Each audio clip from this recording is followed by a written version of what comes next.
अस्सलाम वालेकुम dear students. आज हम न्यूक्लिक एसिड की एक टाइप पढ़ने लगे हैं और वो है आरएनए। आरएनए के अगर एब्रिविएशन को देखी जाए तो ये राइबो न्यूक्लिक एसिड की एब्रिविएशन है आरएनए। अच्छा, अब इससे पहले आपको पता होना चाहिए कि दो किस्म के प्रोसेसेस होते हैं। एक होता है ट्रांसक्रिप्शन, दूसरा होता है ट्रांसलेशन। ठीक है, अब ये दोनों प्रोसेस क्या हैं? ये जो है, एक है डीएनए से आरएनए का बनना, ट्रांसक्रिप्शन कहलाता है, जबकि आरएनए से फिर प्रोटीन का बनना ट्रांसलेशन कहलाता है। तो उस पॉइंट ऑफ व्यू से ये बहुत इंपॉर्टेंट टॉपिक है। ट्रांसक्रिप्शन और ट्रांसलेशन को समझने के लिए जो आने वाले टॉपिक है इंशाल्लाह हम आगे पढ़ेंगे। तो अगर आपने वो टॉपिक समझने है तो इसको गौर से जो आप सुन लें। अच्छा, आरएनए की कैरेक्टरिस्टिक्स को देखें तो आरएनए यूज होता है प्रोटीन सिंथेसिस के लिए। प्रोटीन की फॉर्मेशन के लिए हम आरएनए को इस्तेमाल करते हैं और प्रोटीन की फॉर्मेशन को ट्रांसलेशन कहा जाता है। ठीक है, अब अगर इसकी कैरेक्टरिस्टिक्स को देखें तो ये क्या है, सिंगल स्ट्रैंडेड है। मतलब कि मैं आपको पिछले टॉपिक में भी बता चुका हूं कि सिंगल स्ट्रैंड होगा इस तरह से। ठीक है, डबल स्ट्रैंड नहीं है। डीएनए जो है वो डबल स्ट्रैंडेड मॉलिक्यूल था, जबकि ये जो है सिंगल स्ट्रैंडेड है। अच्छा, इसकी पोजीशन को देखें, कहां पर मौजूद है, आपको सेल में कहां पर मिलेगा? ये थ्रू आउट द सेल मिलेगा। पूरे सेल में ये डिस्पर्स्ड होगा, फैला होगा, हर जगह पर आपको सेल के अंदर ये आरएनए दिखाई देगा। अच्छा, उसके बाद पेंटोज शुगर, और ये किस चीज का बना हुआ है? पेंटोज शुगर से बना हुआ है। 5 कार्बन शुगर है, पेंटोज शुगर से बना हुआ है। और मैं आपको बता चुका हूं कि पेंटोज शुगर में राइबोज शुगर है। ये एक होता है डीऑक्सी राइबोज, दूसरा होता है राइबोज। राइबोज का मतलब होता है कि जिसमें ऑक्सीजन मौजूद हो, ऑक्सीजन की प्रेजेंस हो, तो राइबोज शुगर है ये। इसके बाद कौन से नाइट्रोजिनस बेसिस से ये मिलकर बना हुआ है? नाइट्रोजिनस बेसिस जो है आपके एडेनिन, ग्वानिन, साइटोसिन और यूरासिल। अब देखो, यहां पर आपको थायमिन नहीं मिलेगा, यहां पर थायमिन की जगह पर यूरासिल मिलेगा। तो कौन से चार हैं? एडेनिन, ग्वानिन, साइटोसिन और यूरासिल।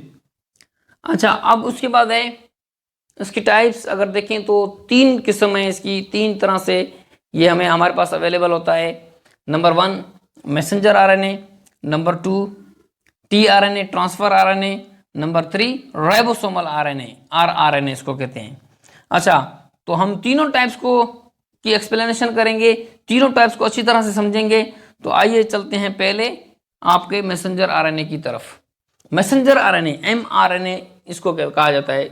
ठीक है, मुखफिफ इसका जो है एमआरएनए है। अच्छा, इसका क्या काम है, ये फंक्शन क्या करता है? मैसेंजर आरएनए क्या करेगा? इंफॉर्मेशन को कैरी करेगा। डीएनए से जो इंफॉर्मेशन आएंगी प्रोटीन सिंथेसिस के लिए, वो इंफॉर्मेशन मैसेंजर आरएनए, नाम से इधर है मैसेंजर, मैसेज कैरी करने वाला। ठीक है, पैगाम रसानी का काम करने वाला। तो डीएनए से जो भी पैगाम आएगा उसको ये रिसीव करेगा। ठीक है, और फिर रिसीव करने के बाद कहां पर लेकर जाएगा? राइबोसोम की तरफ लेकर जाएगा। और राइबोसोम में क्या कहेगा? वहां जाकर क्या करेगा? प्रोटीन की सिंथेसिस करेगा। जिस किस्म का पैगाम डीएनए देगा उसको जो है पैगाम लेकर आएगा, और जिस तरह का आपको प्रोटीन बनाना है वो उस डीएनए में मैसेज की शक्ल में जो है वो पैगाम मैसेंजर आरएनए के पास होगा। तो take information from DNA, DNA से पैगाम लेगा टू राइबोसोम, किसकी तरफ लेकर जाएगा? राइबोसोम की तरफ। और राइबोसोम की तरफ क्यों लेकर जाएगा? For synthesis of protein, protein formation के लिए। तो ये हो गया इसका फंक्शन। अब अगर ओवरऑल हम देखें, आरएनए हमारे पास 3 टाइप्स हैं, मैसेंजर आरएनए, ट्रांसफर आरएनए और आरआरएनए, राइबोसोमल आरएनए। तो ओवरऑल अगर बात करें तो ये कितनी क्वांटिटी में होता है? 3 to 4% होता है टोटल आरएनए का। टोटल आरएनए का 3 से 4% जो है हमारे पास मौजूद होता है। अच्छा, इसके बाद अब वो जो इंफॉर्मेशन है जो डीएनए से मैसेंजर आरएनए लेकर आ रहा है, ये किस फॉर्म में होगा, किस तरह से होगा? ये न्यूक्लियोटाइड में जो है कोडोन की फॉर्म में होगा। कोडोन, कोडोन एक क्या है? कोडोन को आपको समझना है गौर से कि ये कॉम्बिनेशन ऑफ 3 न्यूक्लियोटाइड्स है। 3 न्यूक्लियोटाइड्स तीन तीन न्यूक्लियोटाइड्स जब मिलते हैं तो वो जो तीन न्यूक्लियोटाइड का पैगाम है जो कोड की शक्ल में है उसको कोडॉन का नाम दे रहे हैं। ठीक है। अच्छा, अब आगे देखें कि ये जो कोडॉन है तीन न्यूक्लियोटाइड्स पर मुश्तमिल होता है और ये क्या करता है, ये असल में ये इंफॉर्मेशन होती है अमाइनो एसिड की। अमाइनो एसिड की इंफॉर्मेशन किस तरह से होगी कि अब वो जो डीएनए जिस किस्म का अमाइनो एसिड बनाना चाहता है, जिस किस्म को उसको चाहिए या उसकी फॉर्मेशन करनी है, तो ये पैगाम दे देगा तीन न्यूक्लियोटाइड्स का।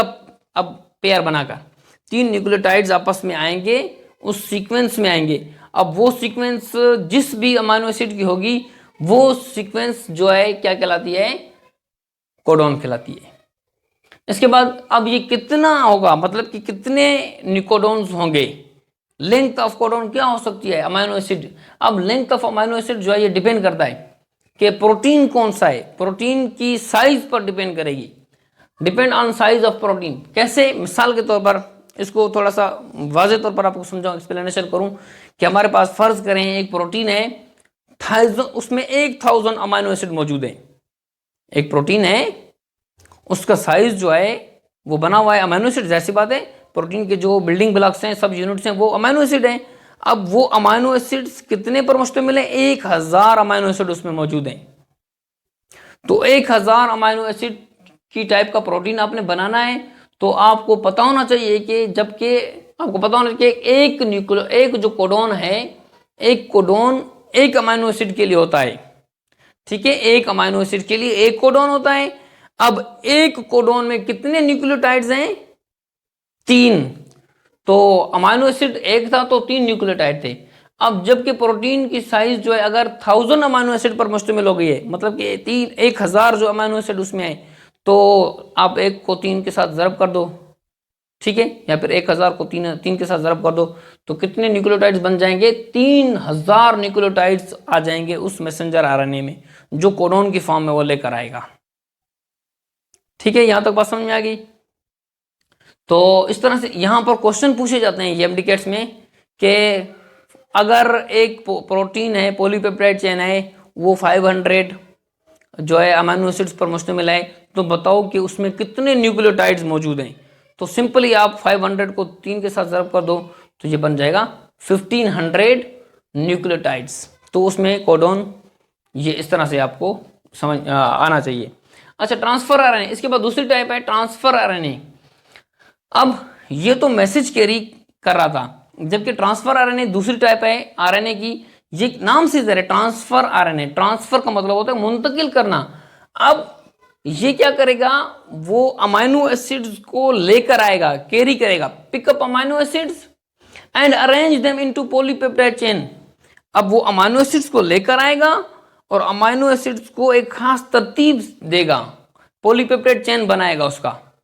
तो पॉलीपेप्टाइड चेन जब वो बन जाएगा अकॉर्डिंग टू, अब वो जो पॉलीपेप्टाइड चेन है बना है, आपने याद रखना है कि ये उस सीक्वेंस या उस ऑर्डर पर बना है जो डीएनए ने भेजा था मैसेंजर आरएनए को देकर। दोबारा से सुने, क्या कहा कि ट्रांसफर आरएनए का काम है कि अमाइनो एसिड्स को कैरी करना, पिकअप करना। अब ये पिकअप करेगा, अमाइनो एसिड्स को उठाकर आएगा, बहुत सारे अमाइनो एसिड्स को लेकर आएगा राइबोसोम की तरफ। अब जब राइबोसोम पर ये अमाइनो एसिड पहुंचेंगे तो अब ये उस ऑर्डर के मुताबिक अमाइनो एसिड्स होंगे जिस किस्म का प्रोटीन बनाना है। और ये ऑर्डर कहाँ से आया होगा, आपका डीएनए से आया होगा। ये ऑर्डर किसने पहुंचाया है, यहाँ पर पैगाम किसने पहुंचाया है, मैसेंजर आरएनए। अब उस ऑर्डर पर मैसेंजर आरएनए के बाद जो ट्रांसफर कर रहा है प्रोटीन्स, वो कौन है, ट्रांसफर आरएनए, टीआरएनए है। ठीक है, यहां तक। अच्छा, अब इसकी क्वांटिटी को देखें तो ये तो 3 से 4% था। यहां पर टोटल आरएनए का जो ट्रांसफर आरएनए होता है वो कितने होते हैं, वो 10 से 20% होते हैं टोटल आरएनए का। मैसेंजर आरएनए 3 से 4% था टोटल आरएनए का, जबकि ये जो है 10 से 20% है टोटल आरएनए का। इसके बाद अच्छा, टोटल टीआरएनए, अब टोटल टीआरएनए कितने मौजूद हैं, टीआरएनए जो है ट्रांसफर आरएनए। अच्छा, जब मैं टीआरएनए कहूँ आप समझेंगे ट्रांसफर आरएनए, तो टोटल टीआरएनए का कितना है, ये 45 से 20 टीआरएनए यूज्ड होंगे प्रोटीन सिंथेसिस में। टोटल 45 हैं, क्योंकि आपको पता है कि हमारी बॉडी में कितने अमाइनो एसिड्स की जरूरत होती है, 20 अमाइनो एसिड्स चाहिए, ठीक है, प्रोटीन बनाने के लिए। तो वो 20 अमाइनो एसिड्स टोटल टीआरएनए में क्या होंगे, वो लेकर आएंगे, 20 अमाइनो एसिड्स को करेंगे, कैरी करेंगे, यूज्ड इन प्रोटीन सिंथेसिस। तो इसका मतलब ये हुआ कि 45 अमाइनो एसिड में से सिर्फ 20 अमाइनो एसिड्स या ट्रांसफर आरएनए इस्तेमाल हो रहे हैं प्रोटीन की सिंथेसिस के लिए, यहां तक। इसके बाद each tRNA is specific for specific amino acid. अब देखो हमने जैसे कहा कि अमाइनो एसिड की क्वांटिटी जिस तरह स्पेसिफिक होती है, हर अमाइनो एसिड मुख्तलिफ होता है दूसरे अमाइनो एसिड से, तो जाहिर सी बात है जब हर अमाइनो एसिड दूसरे अमाइनो एसिड से मुख्तलिफ है तो फिर जो ट्रांसफर आरएनए इस्तेमाल हो रहा है, ट्रांसफर आरएनए का काम ही क्या है, अमाइनो एसिड को लेकर आना, तो हर अमाइनो एसिड के लिए अलग अलग ट्रांसफर आरएनए होगा, ठीक है। अच्छा, इसके बाद है एंटीकोडॉन्स। एंटीकोडॉन्स क्या होते हैं, एक होते कोडॉन, वो जो पैगाम लेकर आया था, कोडॉन, ठीक है, 3 न्यूक्लियोटाइड का पेयर जो लेकर आया था। अब एंटी का मतलब होता है अपोजिट, उसके अपोजिट। अब देखें, ये आपको पेयरिंग आनी चाहिए कि एडेनिन के साथ, एडेनिन किसके साथ जुड़ता है, थायमिन के साथ, ठीक है, और ग्वानिन किसके साथ जुड़ता है, साइटोसिन के साथ। ये एक सीक्वेंस है, ठीक है। इस तरह से अगर एडेनिन है तो थायमिन, और अगर ग्वानिन है तो साइटोसिन। अब यहां पर चूंकि हम जो है आरएनए पढ़ रहे हैं, तो यहाँ पर थायमिन नहीं होता है, यहाँ पर आपको क्या मिलेगा, यूरासिल मिलेगा। ये पॉइंट आपने याद रखना है हर सूरत में, ये पूछा भी जाता है आपको एमडीकेट्स में, एमसीक्यूज की फॉर्म में। तो एडेनिन के साथ यूरासिल मिलेगा और ग्वानिन के साथ जी और सी साइटोसिन मिलेगा, ठीक है। अच्छा, अब फर्ज करें हमारे पास एक कोडॉन था, वो ए जी सी यू ये था। अब ये किसके साथ मिलेगा, इसकी सीक्वेंस जो होगी वो ये ए जो यू के साथ, अब जी जो है सी के साथ, सी जी के साथ, और यू जो है ए के साथ। इस तरह से ये कोडॉन था, ये पैगाम था जो मैसेंजर आरएनए लेकर आया। अब उसका ये जो है ये एंटी कोडॉन है जो ट्रांसफर आरएनए लेकर आएगा, अमाइनो एसिड्स को पिक करके आएगा। तो इस तरह से एंटीकोडॉन यहाँ पर आपको एंटीकोडॉन्स मिलेंगे और वहां पर आपको कोडॉन्स मिलेंगे। अब इसके बाद लास्ट में ट्रांसफर आरएनए के बारे में एक और चीज आपने याद रखनी है कि 75 से 90 न्यूक्लियोटाइड्स होते हैं जो टीआरएनए में मौजूद होते हैं। ट्रांसफर आरएनए में न्यूक्लियोटाइड्स की तादाद 75 से लेकर 90 तक हो सकती है। अब तीसरी किस्म की तरफ चलते हैं जो कि राइबोसोमल आरएनए। राइबोसोमल आरएनए बहुत ही अहम हिस्सा है प्रोटीन सिंथेसिस के लिए, क्योंकि ये इसलिए अहम है क्योंकि ये क्या करता है, ये प्लेस देता है, ये जगह देता है जहां पर प्रोटीन की फॉर्मेशन होगी। तो राइबोसोमल आरएनए नाम से ज़ाहिर है आपको पहले पता होना चाहिए कि राइबोसोमल आरएनए इसको क्यों कह रहे हैं, क्योंकि ये राइबोसोम के अंदर मौजूद होगा। अच्छा, तो आपको बता चुका हूं कि क्या करेगा, provide site for protein synthesis. ये प्रोटीन की फॉर्मेशन के लिए क्या करेगा, जगह देगा, प्रोटीन जिससे क्या बनेगी, प्रोटीन बनेगी। अच्छा, इसके अलावा 80% ऑफ टोटल आरएनए, और सबसे ज्यादा जो मिकदार होती है आरएनए की वो राइबोसोमल आरएनए होता है, सबसे ज्यादा क्वांटिटी में होता है। उसके बाद अगर मैं आपको एक खाका बनाकर दिखाऊं चार्ट की शक्ल में, तो फर्ज करें हमारे पास ये एक सेल है, ठीक है, ये क्या है, सेल, इसके अंदर न्यूक्लियस मौजूद है। अब न्यूक्लियस के अंदर क्या मिलेगा आपको, डीएनए मिलेगा। डीएनए क्या करेगा, कॉपी करेगा, फॉर्मेशन करेगा आरएनए की। डीएनए से आरएनए का बनना ट्रांसक्रिप्शन कहलाता है, ठीक है। तो डीएनए ने आरएनए की फॉर्मेशन कर दी। अब जो न्यूक्लियस से, जो सेल से आपका जो है आरएनए निकलेगा वो क्या कहलाएगा, मैसेंजर आरएनए कहलाएगा। क्यों मैसेंजर आरएनए कहलाएगा, क्योंकि ये क्या कर रहा है, ये मैसेज लेकर आएगा डीएनए से प्रोटीन सिंथेसिस के लिए कि कौन सा प्रोटीन बनाना है। तो यहां तक तो ये बात आपको समझ में आ गई।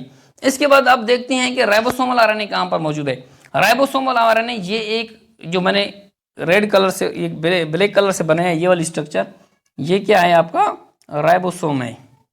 ये राइबोसोम है और इस राइबोसोम के अंदर आपको राइबोसोमल आरएनए मिलेंगे, आरआरएनए जिसको हम कहते हैं। तो आरआरएनए क्या करेगा? आरआरएनए तो राइबोसोम के अंदर एक समझो कि ऐसे जैसे कि ये प्रोटीन फॉर्मेशन का काम कर रहा है, साइट है, जगह जहां पर प्रोटीन फॉर्मेशन होगी, ठीक है। उसके बाद जो डीएनए से मैसेंजर आरएनए आया था, ये कोडोन की शक्ल में यहां पर पैगाम लेकर आया था, ठीक है। ये क्या करेगा? ये मैसेंजर आरएनए डीएनए से कोडोन की शक्ल में पैगाम लेकर आएगा। ये एक कोडोन है, ठीक है। अब कोडोन 3 न्यूक्लियोटाइड का जो है आपका जो है एक मैसेज था जो डीएनए से आया। अब वो मैसेज कोडोन की शक्ल में राइबोसोम के पास आकर पहुंच गया। अब राइबोसोम को एक पैगाम आया कि आपने प्रोटीन फॉर्मेशन करनी है। अब जाहिर सी बात है, प्रोटीन फॉर्मेशन करनी है, राइबोसोम के पास मैसेंजर आरएनए पैगाम लेकर आया है, तो ये क्या करेगा? ये ट्रांसफर आरएनए जब देखेगा कि मैसेंजर आरएनए पैगाम लेकर आया है प्रोटीन फॉर्मेशन का कोडोन की शक्ल में, तो उसके एंटी जो है ये एंटी कोडोन लेकर आएगा। ये आपका ट्रांसफर आरएनए। फर्ज करें कि यहां पर कोडोन मैंने आपको पहले बता चुका हूं कि एडेनिन, गुआनिन, साइटोसिन जिस फॉर्म में भी था ये वो लेकर आएगा। उसके बाद एंटी कोडोन उसके अपोजिट एंटी कोडोन लेकर आएगा। मैंने आपको बताया ना कि एंटी जो है आपका एडेनिन जो है किसके साथ मिलेगा? यूरासिल के साथ, क्योंकि हम आरएनए की फॉर्मेशन पढ़ रहे हैं। तो फर्ज करें ये और अगर ये हो सकता है डीएनए में, तो फिर ये थायमिन भी हो सकता है। तो इसकी जगह पर या तो थायमिन होगा या फिर यूरासिल होगा। अगर आरएनए की फॉर्मेशन है तो फिर ये क्या करेगा? ये यूरासिल लेकर आएगा। और अगर प्रोटीन बनाना है तो फिर ये क्या करेगा? थायमिन लेकर आएगा। इसी तरह गुआनिन किसके साथ मिलेगा? साइटोसिन के साथ। और अगर फिर से जो है साइटोसिन आ गया तो फिर ये गुआनिन के साथ। ये आपका क्या हो गया? ये कोडोन है और ये आपका जो है एंटी कोडोन है। तो एंटी कोडोन आपको ट्रांसफर आरएनए में मिलेगा।